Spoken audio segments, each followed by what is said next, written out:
So please give a warm welcome to Mr. Ed Chalinor.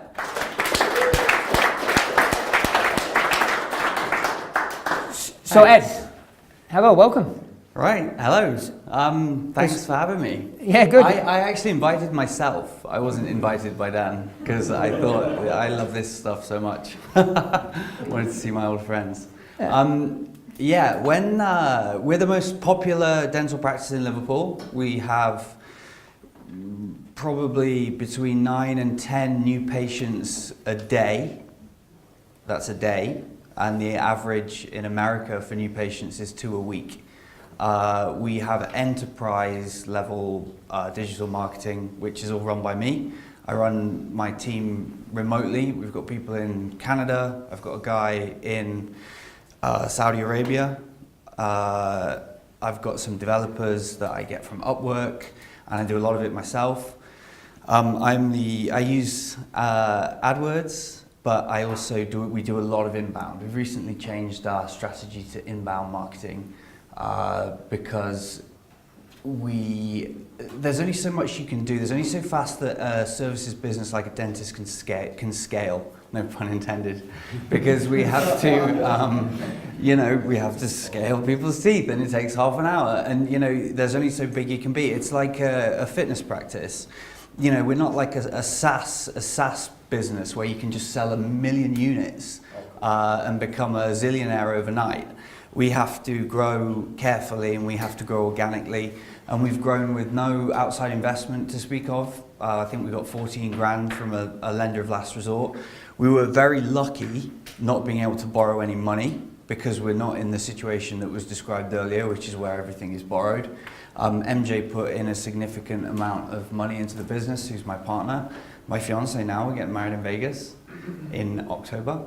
And she is now, all of her money is paid off. When I came to the first mastermind 3 years ago, the normal mastermind, not the PMM, I stood up and sort of talked about our business and what we'd got, and it was just an exam bed. We didn't have enough money for a dental chair. We were just doing facial aesthetics like Botox and fillers. And I didn't know what a P&L was. I didn't know how to read a balance sheet. I certainly didn't know what a cash flow statement was. And he was laughing at me. Like, you were actually giggling because you were like, this guy's fucked. Well, just to make it funnier and to put you on the spot, Ed, what's your background? What's your qualification? Oh, I'm a qualified barrister. I've got a master's degree in company law and corporate finance. And I got the option. And just he's not joking. I also have an undergraduate law degree from Exeter. I went to Nottingham Law School, and I qualified at the bar. So I'm like a smart guy, but business is business is really hard. You've got modest. So let's rewind the clock briefly. Tell us, because when we met, you already had set up the business, and obviously it was in a bit of a tricky spot, which you've now smashed through. But why did you decide to make the leap? Why did you and MJ decide to put up a not insignificant amount of money, capital, in order to start? I always wanted to help people, and we've heard a lot about lawyers today, and I didn't want to be a lawyer because lawyers just don't do anything good in the world ever. They really don't. And I met MJ, who's my partner, who's this dentist, and she just is focused 100% on making people smile and making them happy.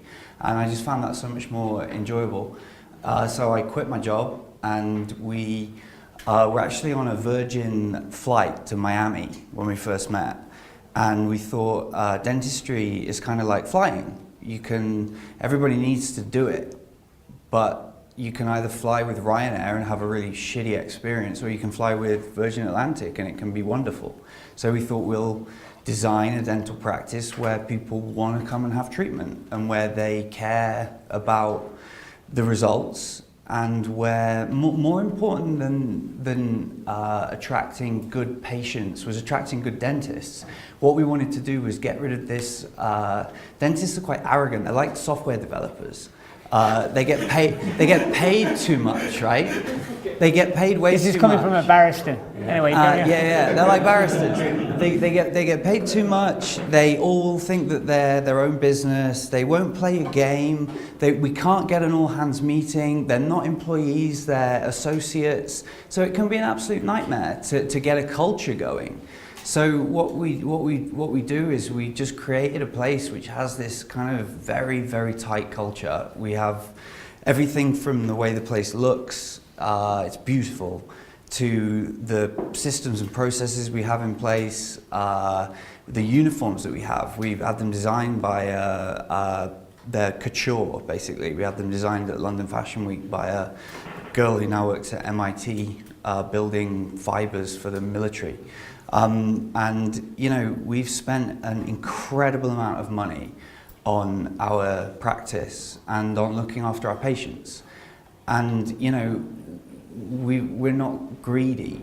We could have spent, like the other day we bought a cone beam scanner for implantology, which is basically, it doesn't make us any money at all. All it does is it helps the implantologists reduce the risk of a dangerous bleed when they're drilling into people's teeth. And it costs £93,000. And I could have bought a freaking Tesla with that, but we, you know, we didn't. We bought a CBCT scanner, and you know, that's the way we roll. Like, I think that in everything that we do, in the marketing that we do, in the culture that we have, it's all about authenticity, and it's all about no one's in it for the money. Like when I'm going to just repeat a load of stuff that Dan's probably already told me. Let me just jump in briefly, because the point I want to make, I remember, because again, just getting advice from other people doesn't mean that your advisor or mentor is right. I remember numerous brutal arguments in the private mastermind meetings with Ed and his partner MJ, which normally revolved around them wanting to spend a lot of money on equipment and me arguing about why it was a bad idea. So, but before we kind of jump into what kind of caused the transition, tell me the mistakes that were made, because I know if you could rewind the clock, you could have accelerated your route to getting to where you are now. What were some of the fundamental errors of judgment that you made in the early days? The fundamental mistakes were going into it with no business knowledge and assuming, because we were clever, been to university for 12 years, MJ, 8 years, me, you know, because we think we're smart, we think we can run a business, because, hey, you know, it can't be that hard.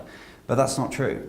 You know, you need to get financial clarity. And the thing that we didn't have was financial clarity. We'd gone into, we thought, like what Chris said, you know, you build it and you think they'll come. That's not true. Not in, I mean, hands up if you have a private dentist. I mean, Jesus Christ almighty. Are you telling me that all you people are using the NHS for your dentistry? You are just getting the worst service. It is just so bad. You're getting 5 minutes. You know, you're going to have no teeth by the time you're 80 years old. Like, you know, the cost of private dentistry has come down so much. And all that we're doing, all that I'm doing as the marketer is I'm educating people that, you know, you don't have to go to your shitty NHS dentist with carpets on the floor and a bunch of toys in the corner and a grumpy receptionist. You can come to somewhere that's made of glass and steel and which is beautiful, and you can have the smartest people working on your smile, and you can get beautiful results, and you don't have to pay the earth. You can even pay on finance if you like. You know, it's and it's just put in there. It's not a recruitment. Yeah, we're not just for rich people. Like, we're not just for rich people. It's in Liverpool. Liverpool is like a poor area. Like, and you know, everybody comes to us, and some of the reviews are brilliant. They say things like, you know, it's for the real people, they're authentic. Someone actually said they were looking forward to a surgical extraction of an impacted molar on Google. So that's like my freaking headline. But one of the biggest transitions that we made actually was not focusing on outbound marketing, but focusing on inbound marketing. So what's the difference, just for those that don't know? Outbound is when you have all these funnels. We've got our Infusionsoft expert over here. You know, you can have your funnel and someone's passing by on Facebook and, oh, look at that. And you know, it works really well for some things and it works not so well for other things. And I'm not going to lie, I built our business on funnels and on Facebook and using Infusionsoft and using, eventually we ended up using lead pages. But, you know, getting to #1 in Google is a much more efficient, much more better way of getting patients. And that's what made the difference. That's what gave us the flexibility, and that's what got us the really good patients, because they're zero moment of truth. They're not kicking the tires. They last longer with us. They want to stay with us. They want to spend more money with us. They are wealthier. They know what they want already because they've done the research. They're researching on Google. So all you need to do is you need to get into the top 3 results. Maths isn't so good. And you need to look the best. And you know, you need to convince people that you care about them. And there's too many businesses out there that I see that just don't care. And there's too much inauthentic bullshit emails that I get. Oh, hi Ed, you know, I thought you might be interested in this really wonderful new product, and you just delete them because everybody's seen it and it's just old and it's hackneyed and it's tired. They want authenticity. They want to come to you and see what you're all about, and they want to make the decision on their terms. And I think that's how marketing is going to change. And I think in the next 10 years, inbound is going to be much bigger than outbound. So, you know, we still use PPC, and I'm not knocking PPC because it's huge, and we use it for branding. But, you know, SEO is huge. And as a barrister, your job is to analyze a complex factual matrix, like dentistry, apply a very complicated set of rules, like the law, and get someone to make a decision, like convict your client. I mean, you think getting a click or a conversion is difficult. You want to try and get someone convicted in the youth court. That's freaking hard. Like, you know, it's just like there's so much is changing. And also there's no excuse for not knowing the answer anymore. There's a book for everything. I mean, we're talking about remote working. Everything where are you, the last person who spoke? Where's Rob gone? Oh, he had to take a call. There he is. You know, everything that he said was in that book. You know, get together once a year. You need to have at least 4 hours changeover time when people can talk, or it won't work. You've got to have a kind of cultural setting that works. You've got to have a strong culture. And, you know, I learned coding on YouTube. I learned to do CSS on YouTube. So I'm in a lucky position because MJ is the dentist, and I get to sit at home all day long learning and implementing and strategizing and figuring out what the business is going to do. So let me just interject there. I mean, 2 points. First of all, no, a common theme. While they may not all learn the same things, I was just talking about there that he was able to teach himself CSS by YouTube videos. Right? This is like growth. I'm not saying it would have naturally been my personal inclination. However, it's kind of Ed decided that was a skill that he needed to acquire, and he learned the skills first. And you'll see this is a common theme. So Ed, just to drag you back a little bit, you're saying, okay, yeah, good. How do you care? How do you, if I'm in the audience, how do you be authentic? You're saying, oh yeah, they've all seen these emails and all these funnels, and I would agree. And you were talking about attracting the right type of clients, but how do you do that? Because I mean, most businesses, or a lot of the businesses in here, are going to have, again, multiple, you know, it's not one transaction and done. How do you establish that? What are some of the things that you do to create that stronger culture, stronger lifetime value of the customer? Read Ryan Dice's book, or I think it was a blog post. He said he was £600,000 in debt or something, and we met through Ryan Dice. And he said, I just wrote emails, and also the Jeff Walker product launch, you might have heard of that, it's a little bit old now. He just started writing with his own voice. Just write with your own voice. Our voices are kind of half piss-takey, come to SmileWorks and you'll have a bit of a laugh. Like, we don't take ourselves too seriously. We're not going to hurt you. That's kind of important. We're not going to overcharge you. Authenticity, everything is marketing. From the moment someone walks in the door, the way that you greet them, the clothes that you're wearing, the way that you treat people, are you running late? Are you double booking people? It's things like that, little things, make the difference. And if you want to send a huge email campaign, don't pretend you know the person. Just like, you don't have to put hi Dave or hi Steve. Just write what you want to write. Be authentic. Don't try and lie to people, because people aren't that stupid anymore. People have got your number.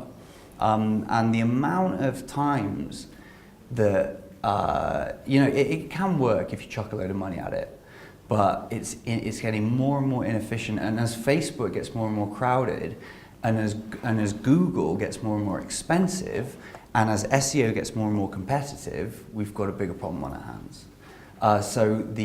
If you are a brick and mortar business, what you need to be focusing on is the marketing that you do in your offices and where you're treating your patients and where you're treating your customers. And if you're an online business, the focus needs to be more of a kind of more of an authentic approach, and more of a kind of natural instinct, or Dollar Shave Club.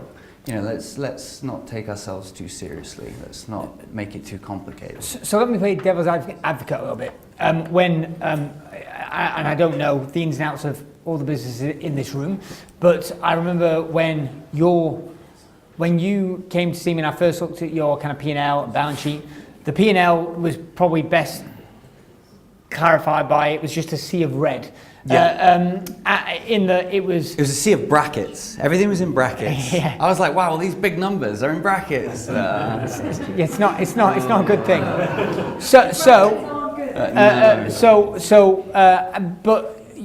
When you sent me the most recent P&L a couple of weeks ago, you did more in a month in profit than you did in a year in profit. Just a few years ago, and it's just so much more consistent. Again, I know it's not perfect, so we're not pretending like Ed's got the answer, but can you give us some tangible things? What made the difference? What allowed you to make the transition? Hiring. Tell us more. You recommended 2 books. One is Who, one is Top Grading. I forget which one is the really boring long one and which one is the really interesting short one. In your terms, Top Grading would be the really boring long one, and Who would be... And Who's the short one. But they're by the same author. Yeah, they're by the same author, Jeff Smart. And you just read the books, tells you how to hire people. First question I ask anybody who comes to us, and the thing is, we're not hiring we are hiring receptionists and dental nurses and people, but we're also hiring like oral surgeons and people who are really serious players. Like we've got a guy who's in the Cochrane Review, which is like it's like the Harvard freaking medical review of Europe.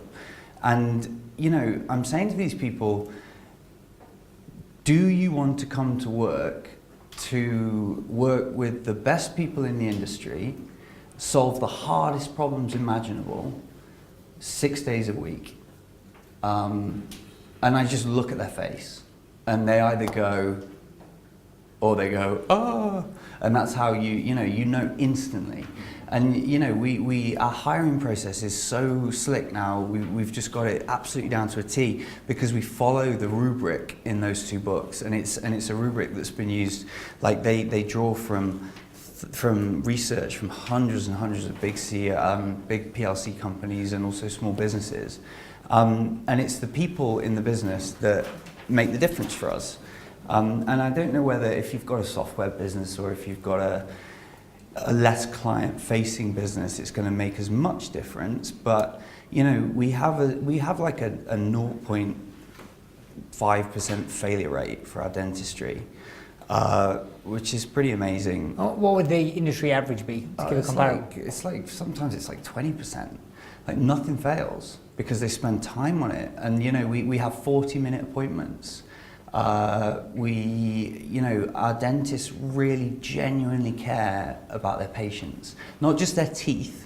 And we don't pick these kind of arrogant type of dentists who are just like, I want to show off, I want to showcase my wonderful veneers on YouTube and on Instagram because I want to become famous. We pick people who care about the patient sitting in the chair, and they ask them, what do you want? And they think about aspects like how much money they've got, how much will they be able to tolerate? Some patients can't tolerate a huge amount of dental work. We will look at the health of people's mouths. We'll just be ethical, and it's the basics. Who was talking about? How do you recruit for that? How do you? Could you give any pointers to how do you recruit for people that are of that ilk, of that? You've got to ethos? You've got to use. I've forgotten the word for it. Previous person writing down, you ask for a reference. You just take a reference. I take a reference from the last person, the person before that, Like all of the hiring that we do, the first place you should look when you're hiring is you should try and steal someone from somewhere else that's a better company than you or that make more money, or you should find the perfect person and try and tempt them. Why? Because good people have jobs. People looking for jobs usually are looking, it's like, your resume is terrible. Yes, that's why I'm sitting here looking for a job. By the way, I don't want to skip past this point because I think it's critical. I believe, give or take a month or so, the UK jobless rate is at the lowest point since 1970 something, right? Like it's at whatever it is, 4.1%, 4.9%. I don't remember the percentage, but it's at all time, well, since modern records began, I think a historical, or certainly for decades. So if you just think about it logically, the best people are in jobs. Always. So it doesn't mean you can't find people, and you might not get lucky because you're still talking about millions of people, but still you are probably better off figuring out how to lure them away from another job, from somewhere where they're less served. And people don't understand what's going on. Like you put them in the CBCT scanner and you press the button, and they see this wonderful 3D image, and they don't understand what it is. They don't know what you're doing. They don't feel what you're doing. They've got fancy glasses on. They don't understand any of the quality. You can, some people will show pictures on Instagram of really, really crap veneers that look like a toilet bowl, like white, and they just look so shit. And we're doing these beautiful translucent ones that are perfect. And some people just don't know the difference. But what you need to do is you need to create the you need to create the quality through what the patient sees and hears and smells when they walk straight in. So they see the beautiful desks, they see the wonderful receptionist, they get spoken to, they get the door open for them, and everything around the practice, every detail just expresses quality. So they think, well, if this is the type of place I'm in, this is the type of dentistry I'm going to get. But we're not just for the rich and famous or the expensive people. In fact, we freaking hate footballers. We turn them away because they want free treatment. I don't care if you play for Liverpool FC, you don't have free treatment. Everybody pays a deposit. We never have people missing appointments, and also something which has been a huge game changer in our practice is metrics. And this was all Kev. I mean, Kev, Jesus Christ, getting the metrics sorted out. How long did that take? A year? Started off with, hey everybody, let's get metrics. And everyone was like, what are they? And then, it literally took a year of pain and suffering until we had a board, and it's about that big. And it's got literally everybody's inbound calls, outbound calls, bookings, conversion rates. It's got all the dentists, what they make a month. It's got everything on it. It's got the little arrow of how much you made last month versus how much you made this month, up or down, in red and green pen. And it's increased our productivity by a huge amount. Because if we do, I mean, you can't hire a team of A players without having slightly arrogant people in the team. And when you put all their names on the board and you put numbers next to them, they start competing with one another and everything starts improving really quickly. And another thing that happened when we put the board up was 2 people handed their notice in the same week because they were like, I'm not up for this. So, you know, if you put metrics into your business, and I'm not talking about KPIs, they're like the business performance metrics. I'm talking about metrics for individual people in the business. They're just so important and they will drive the productivity of the business. And, you know, I don't need to manage anybody. And there's another book by the same guys who wrote Remote called Rework. And it says you shouldn't have to manage people anymore. HR is dead. Also read Patty McCord's book about her HR position at Netflix and about the culture of Netflix. They don't manage people at Netflix. They just manage metrics. They manage outcomes. And that's what we do at SmartWorks. You manage outcomes. I hardly need to speak to people anymore. So it's on, I believe it to be on the same theme, although it's slightly different. I remember when we first started looking at your financials, and I was freaking out a little bit about the COGS and what was used in the surgery. Yeah. But then I was super impressed when MJ, well, I remember at the time saying, no, there's no savings to be made, and yet had come back the next time, 3 months later, only to have found a huge amount of savings. So could you give perhaps an example or a story about where financial clarity allowed you to make a different business decision and change your perspective and ultimately more profitable? We started to change people's contracts. We started to pay them less. We said, you know, as we grew organically and got more and more flashy stuff in the practice, and as the marketing systems became more efficient and became more effective, we started to get a situation where dentists were clamoring for these positions because they could take home 20 grand a month. So, you know, we would say, okay, if you want a full book of composite veneers or if you want a full book of implants, then you're not going to be on 50%, you're going to be on 30%. And that increases the amount of money that we make enormously. Going through each, what we also did on Dan's recommendation is we outsourced a line of the P&L or a kind of category of the P&L to each member of the team. And somebody said today about there's talent where you least expect it. Who said that? Yeah, there's talent where you least expect it.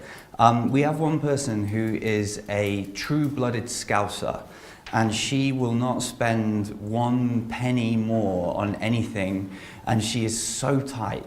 And we gave her responsibility for all the facilities management and all of the stock ordering. And literally, we saved about 20%. And she was on the phone and she was giving them all this stuff. And all you've got to do is you've just got to give them that responsibility and say, this is your responsibility. And they'll rise to the challenge a lot of the time. And we've cut costs in just about every place you can cut costs, and you would be amazed if you really do have financial clarity and you understand how the gearing of a business works and you understand how the margins work, then you'll understand that £1 saved is like £10 earned. So everybody's out there thinking, I want to do marketing, I want to sell, I want to sell, I want to sell, give me a new funnel, give me some Facebook ads, give me some Google stuff. Whereas in reality, what you should be doing is you should be looking into your business and you should be thinking, how can I save money? You know, and Chris was saying about spending all of that money on media, non-digital media. I mean, how do you measure that? I mean, I'm terrified of it because it's just unmeasurable. And I know that you did measure it because one day you turned it off. And I do that every now and then. I turn all my marketing off just to test it's working and see if the patient's still coming in. And they usually stop for a week or whatever. But this year we've basically increased our net profit margin by double. Because we've hit our... So where was it before? If you're comfortable sharing in percentage terms, what was it before and what is it now? I'll share the whole numbers. We're doing about 100 grand a month, which is like 1.2 million a year. Sometimes we go up to 160 grand a month. Sometimes we'll only do 70 or 80 grand a month. It fluctuates. depending on the weather, depending on all sorts of things. You can't predict it. On a 160 grand a month, the net profit margin is probably 70 grand. And on a 100 grand month, we do 40 grand, 45 sometimes. And on a 80 grand month, we'll probably break even. So there is a contribution margin. There's like a bell curve, and I know where I need to be making profit. And that is something which you need to find out in your business. And everybody says to me, oh, why don't you start a new practice? Why don't you grow? And it's like, it's not necessarily going to help, because we might actually be at an optimum position in terms of revenue, in terms of demand, and in terms of net profit margin, where growth might be a bad idea, growth for the sake of growth. More businesses, quoting Dan, more businesses die growing than in any other way. We're doubling in size because we have a 3-week waiting list, and we've managed to get a loan which has reduced basically we've got terms on a new loan. Yeah, and it's restructured it. So we're actually doubling in size, and we're not spending any money. And we're going to be able to bring the waiting list forward. And I've got loads of marketing channels that I'm not even in yet that I can leverage. So there is more demand, and we will be doing 160 grand months every month. It's funny. There's a in the town where I live, it's a very foodie town, and there's all these not just chain restaurants, but bespoke restaurants. And the restaurant industry has got the highest corporate failure rate for type of business, I believe. And there's one particular kind of coffee shop, cafe type one, which always on weekends, there are queues, like big queues. Like you've got to get there at like 7 a.m. for a 9 or 10 o'clock opening. And so people would always say, oh, well, why don't they open a bigger facility?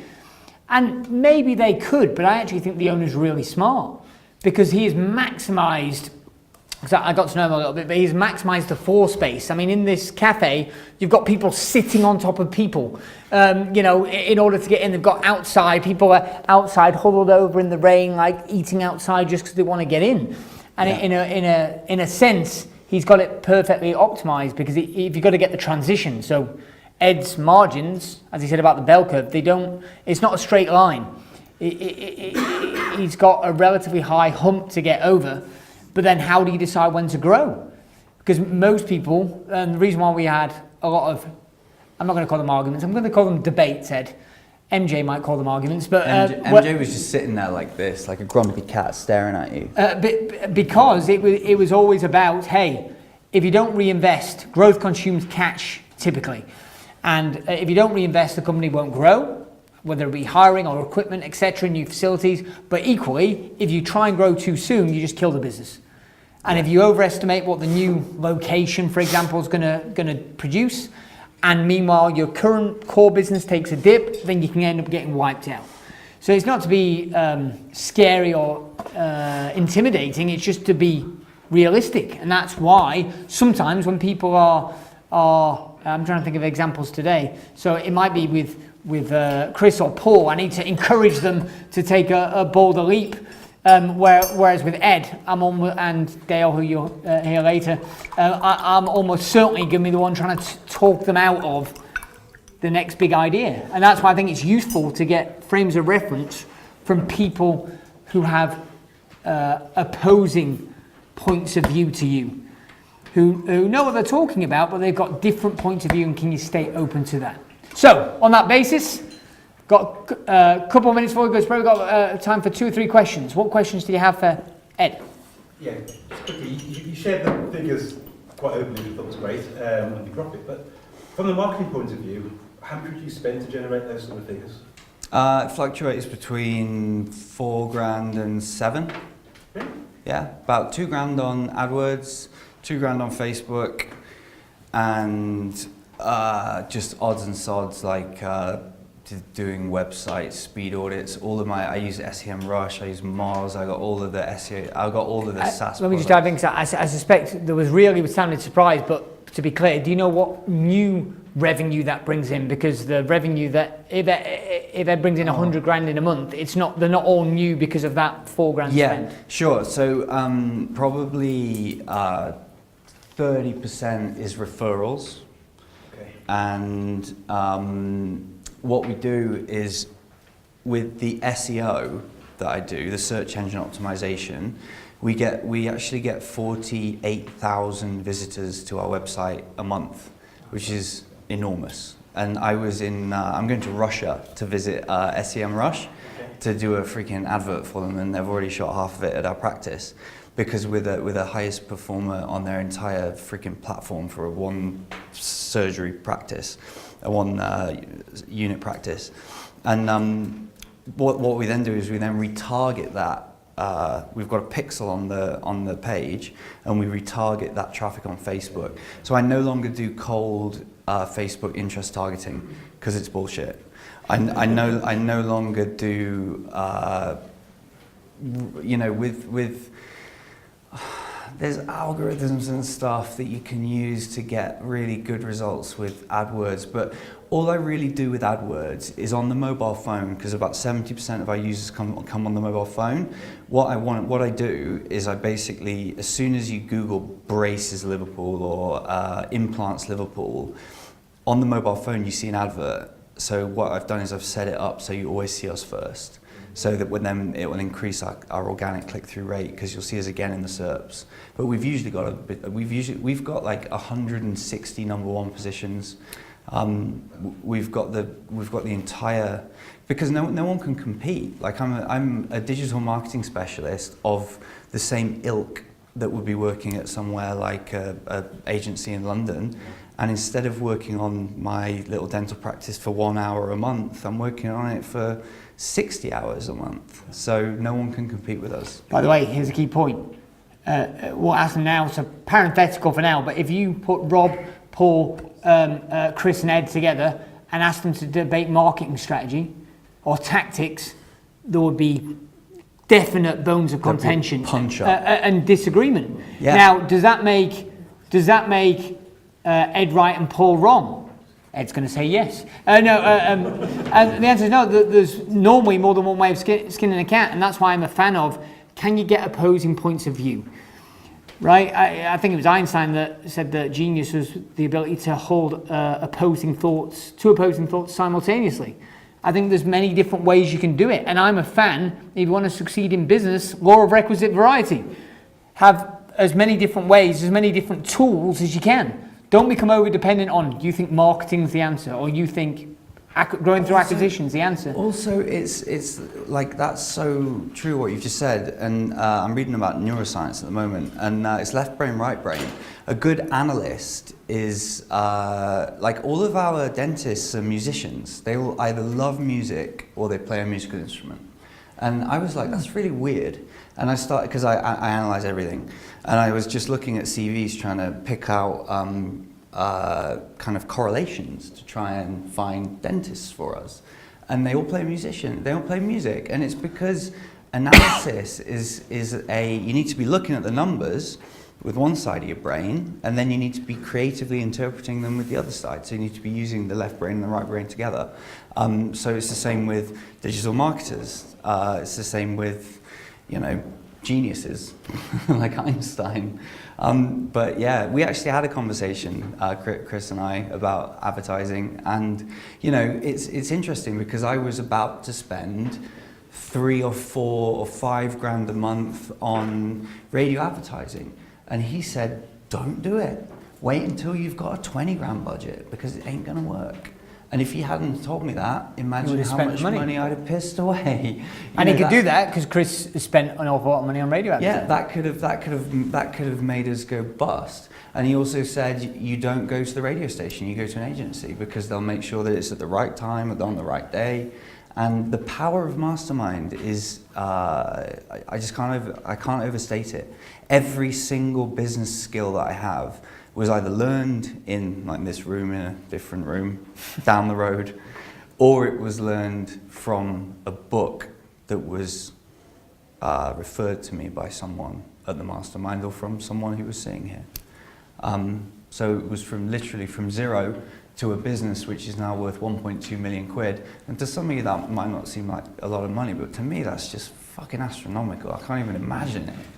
Like I just want to go and live in Thailand for the rest of my life in a gold house. Final two. Any final questions for Ed? An observation style question, Ed. Is that code word for it's not a question? Yeah. You're just going to make a statement. Really there. sweaty. No, because I do want an answer to it. So Ed, was it manufactured, the story, because the why was so impressive there? I really loved it. But did you? So go back to the beginning days when you started out, whatever it was. It's too sloppy for public, dude. It's just love. I fell in love. Literally, I just met MJ and she was just so freaking good at what she did. And I was always a mediocre lawyer. And, you know, my dad's a judge and he's a really freaking major guy. And I would never live up to that. And MJ was just she loved what she did so much and it just inspired me. And we were on that plane and she said, we'll start a business, you can have 20% of it, you find me the patients, I'll do the work. As I think that's what's cool, because what I was picking up from the beginning and why I bought into your story so much is there's a strong why there. And I'm wondering, this skyrocket thing is because you've got mission, you've got passion. Yeah. It's a pleasure that goes with it. Yeah. And I think I wrote down my why, and I lost a friend a couple of years ago, and I'm thinking, there's my why. And that's the thing. Everybody's got to have a why. Simon Sinek, is it? Sinek. Start with why. But I mean, it's become more than that now. That's old hat. It's actual. It's not even start with why. It's you need to be doing what you love. Work shouldn't be work. It should be like I turn my laptop in the morning and I get excited about what I'm going to see on the screen. I get excited when I open Zero, for Christ's sake. Like, I mean, that is a. I had kindred spirits. Yeah. Sorry for the mic. Final question, Ed. So you may have already said it, but if there was just one sentence or one key takeaway you wanted to emphasise to all these guys from your session, what would it be? It would be look at how people invest. Don't think about small businesses. Go on, is it investment.com or something, where there's like an Investopedia. Go on Investopedia and look at all the business ratios. Look at the ratios of productivity. Look at the ratios of, there's marketing ratios, there's gearing. All of these wonderful ratios that they use to value businesses, and look at your business and apply those ratios and see where you stand. And if you don't understand what you see, then go to your P&L, go to your balance sheet, get on YouTube and learn it. That would be my advice. Very good. Give Ed a round of applause.